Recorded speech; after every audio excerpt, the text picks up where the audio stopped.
Good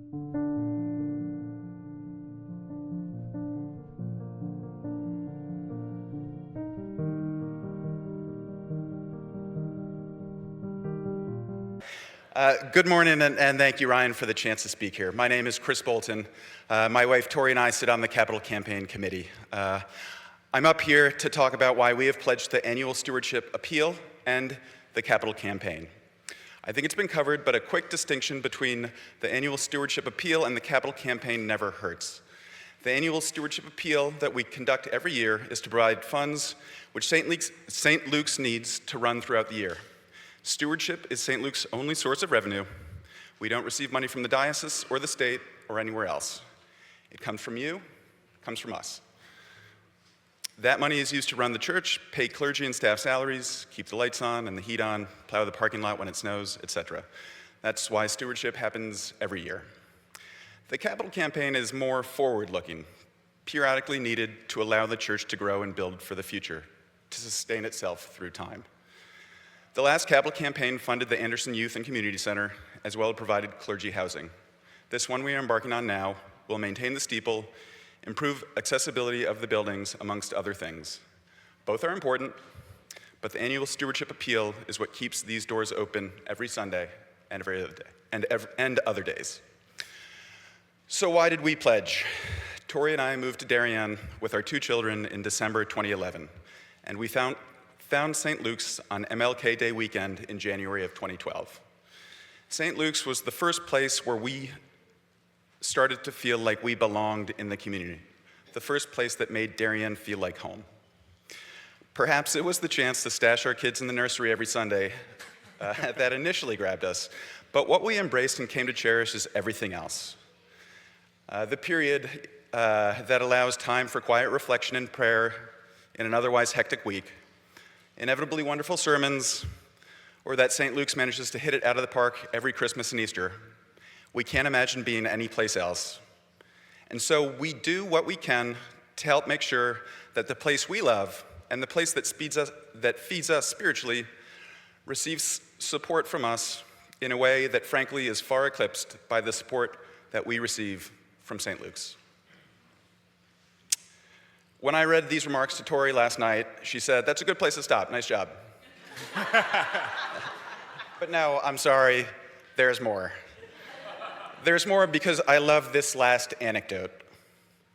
About 6 years ago or so, I was newly elected to the vestry, and David Anderson, our rector at the time, had just left. We were embarking on the search for a new rector, that search that brought us Ryan. But I had only known David as the rector of St. Luke's, and it had me worried, naturally, that the place was going to change. It would be different from the place that I had grown to love and cherish. Around that time, I was talking to a fellow parishioner at coffee hour after the 10 a.m. service, someone who had been part of the congregation much longer than I, 35 or 40 years at the time. She remarked to me, evidently sensing my concern, "Don't worry, you'll see these transitions are good from time to time. It helps remind us that St. Luke's isn't one or a few people. It's really all of us. It's this community." She was so right. And so when I think about the Capital Campaign, I like to think that while I will come and go from St. Luke's, the community that I love, the community that is St. Luke's, will remain. And so when we pledge to the Capital Campaign, I like to think of that contribution as our small part to help support future generations at St. Luke's. Future generations that will come to St. Luke's to worship, to grow spiritually, and to love the St. Luke's community, just as Tori and I have over the past 14 years. Thank you. Thank you, Chris.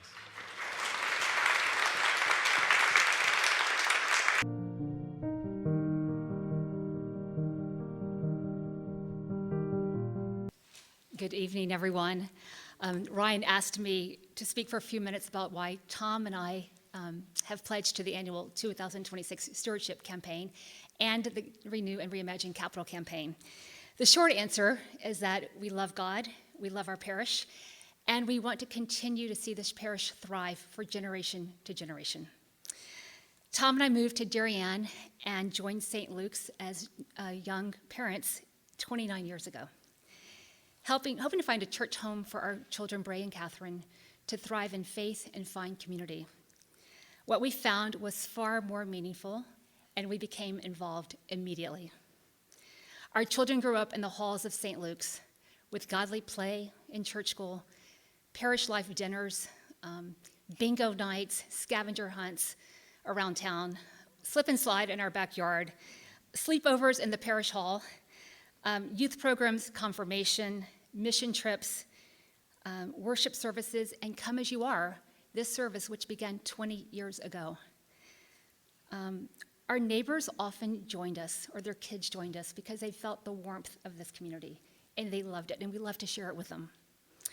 Today, our kids are grown. They're no longer here in Darien, but they consider St. Luke's their home.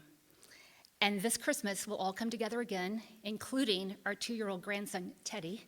Not that we're counting the days or anything. And this will begin the next generation of memories in our family for the generations to come. Tom and I have pledged to the annual stewardship appeal for 29 years.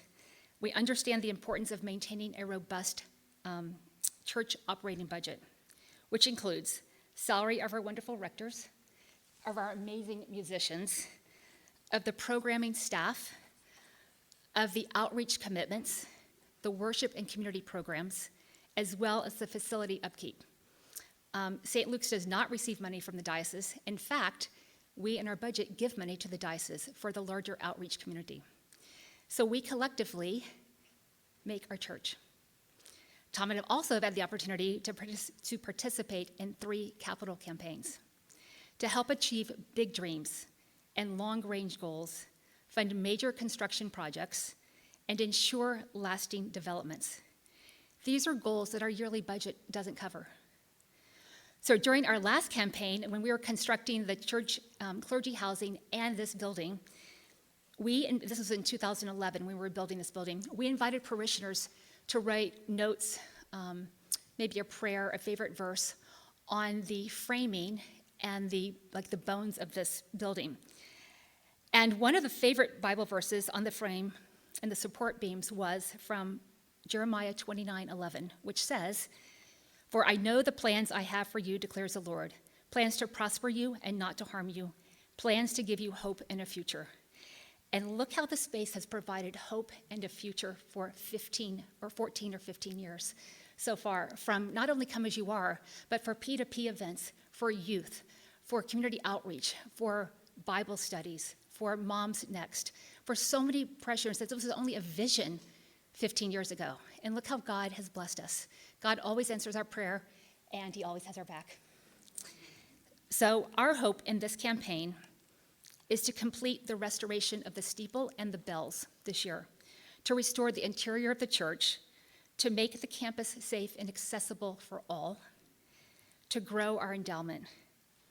I wonder where the next prayer and the note will be written, and I wonder what our future holds with God's promises. He'll never let us down. So in closing, Tom and I feel that giving back is our heartfelt response and responsibility for all that St. Luke's has given us for 29 years counting. This parish has nurtured our faith, it's provided a fantastic community, and it's offered us opportunities to grow. To fully answer your question, why do we support the capital campaign and the stewardship campaign? Number 1, we give because we do love God and believe in St. Luke's vision of grow, love, and serve.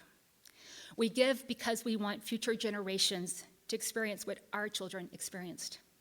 And we give because this community is part of our story of hope, and we want to help write its future. This is our parish, and it will be what we make of it. Let's do this together. Thank you.